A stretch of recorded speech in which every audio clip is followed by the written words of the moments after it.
Les mémoires de Simone de Beauvoir, vérité ou mensonge?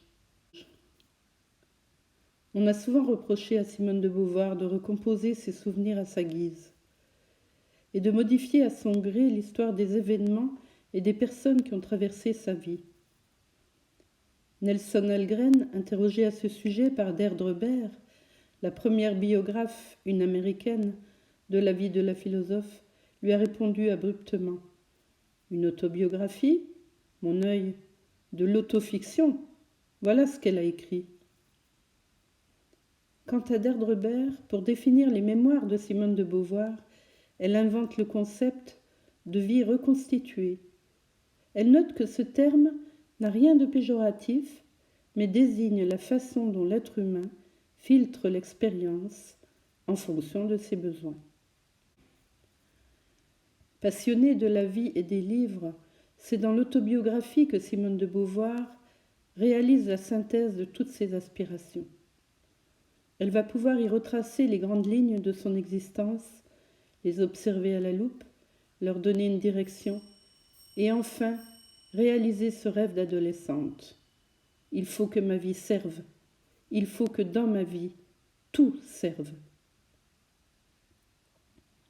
Son projet est de raconter à travers elle l'aventure humaine, parce qu'elle constate que personne ne le fait. Il faut donner du sens aux faits, aux événements, ressusciter le passé et le faire exister en noir et blanc sur du papier. À travers elle, c'est aussi l'histoire de la vocation d'un écrivain qu'elle écrira. Les échecs de l'écriture, comme ce fut le cas pour le roman primauté du spirituel, refusé par Grasset pour son manque d'originalité, la conduisent à s'interroger sur la littérature et sur ce passage de la vie à l'écriture. Elle met l'accent sur la complémentarité de l'expérience vécue et de l'écriture et sur la nécessité impérieuse de leur alternance dans sa vie. Ses nombreux voyages viennent interrompre son œuvre, comme pour lui donner aussi un nouveau souffle. L'œuvre réalisée, pour ne pas trahir le réel dont elle veut rendre compte, doit respecter et traduire sa multiplicité, sa diversité et sa fluidité, dit-elle encore. Extrait de La force des choses. Dans ces années que je raconte, j'ai pris beaucoup de vacances. Ça consiste en général à travailler ailleurs. Cependant, j'ai fait de longs voyages, pendant lesquels je n'écrivais pas. C'est que mon projet de connaître le monde reste étroitement lié à celui de l'exprimer. Ma curiosité est moins barbare que dans ma jeunesse, mais presque aussi exigeante. On n'a jamais fini d'apprendre parce qu'on n'a jamais fini d'ignorer. Je ne veux pas dire que pour moi, aucun moment ne soit gratuit.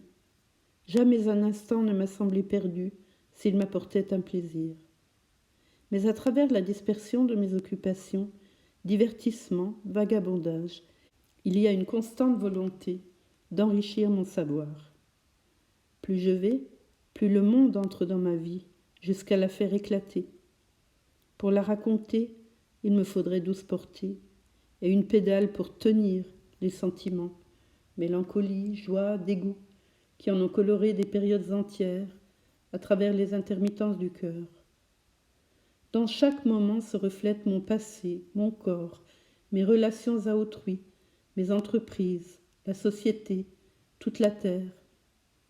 Liées entre elles et indépendantes, ces réalités parfois se renforcent et s'harmonisent, parfois interfèrent, se contrarient ou se neutralisent. Si la totalité ne demeure pas toujours présente, je ne dis rien d'exact. Même si je surmonte cette difficulté, j'achoppe à d'autres. Une vie, c'est un drôle d'objet, d'instant en instant translucide et tout entier opaque, que je fabrique moi-même et qui m'est imposé, dont le monde me fournit la substance et qu'il me vole, pulvérisé par les événements, dispersé, brisé, hachuré, et qui pourtant garde son unité. Ça pèse lourd et c'est inconsistant. Cette contradiction favorise les malentendus. Je n'ai pas été aussi secouée par la guerre que je le prétends, a-t-on dit, puisqu'en 1941, je prenais plaisir à me promener. On dira sans doute que la guerre d'Algérie m'a peu touchée, puisque Rome, la musique, certains livres ont gardé pour moi leur attrait. Mais tout le monde l'a éprouvé. On peut se divertir avec le cœur en deuil. L'émotion la plus violente et la plus sincère ne dure pas. Quelquefois, elle suscite des actes, elle engendre des manies, mais elle disparaît. Par contre, un souci, provisoirement écarté, ne cesse pas d'exister. Il est présent dans le soin même que je prends de l'éviter. Les paroles souvent ne sont que du silence, et le silence a ses voix. Pendant la captivité de Sartre, étais-je malheureuse ou encore heureuse? J'étais telle que je me suis peinte, avec mes gaietés, mes angoisses, mes découragements, mes espoirs. J'ai tenté de saisir la réalité dans sa diversité et sa fluidité. Résumer mon récit en mots définitifs, c'est aussi aberrant que de traduire en prose un bon poème. Fin de l'extrait.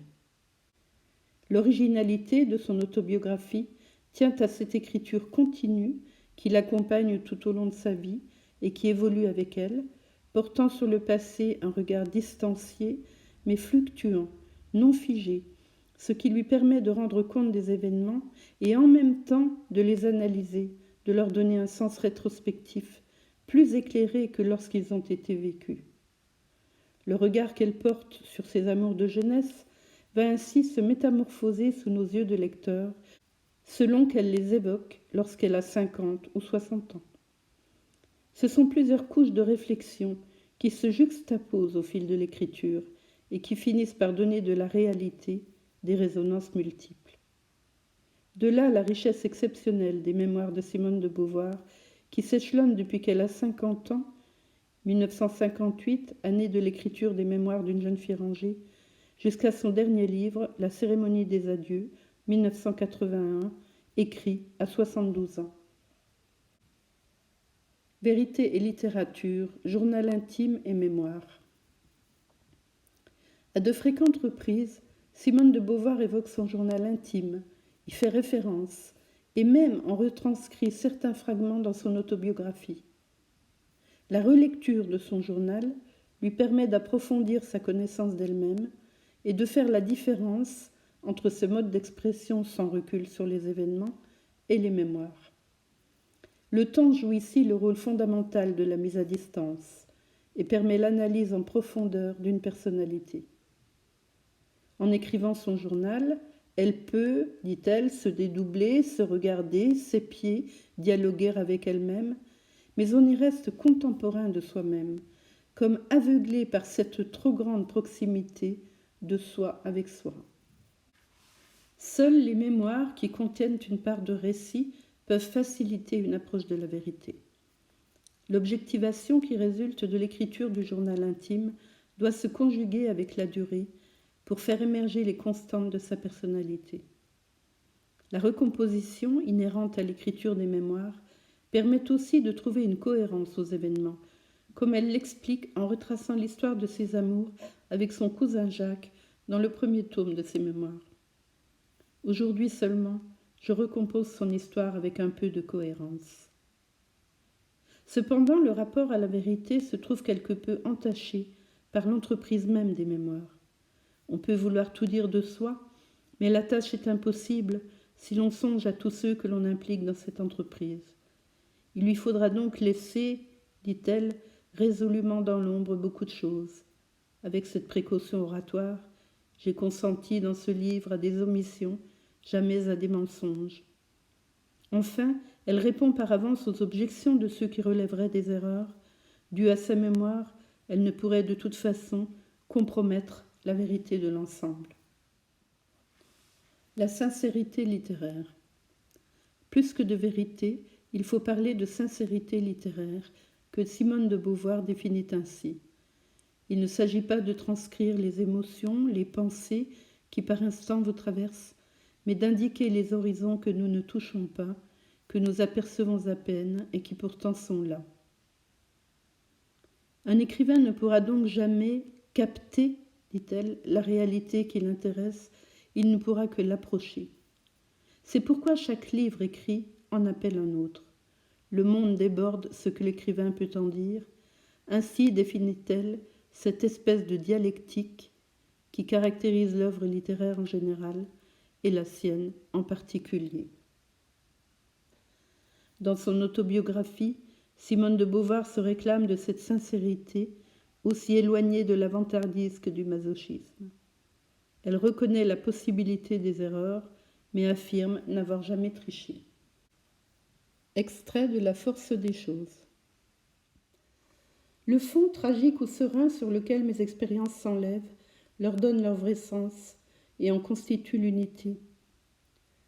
J'ai évité de les lier par des transitions qui seraient univoques, donc artificielles. Alors, puisque la totalisation me paraît si nécessaire, pourquoi me suis-je asservie à l'ordre chronologique au lieu de choisir une autre construction? J'y ai réfléchi, j'ai hésité, mais ce qui compte avant tout dans ma vie, c'est que le temps coule. Je vieillis, le monde change, mon rapport avec lui varie.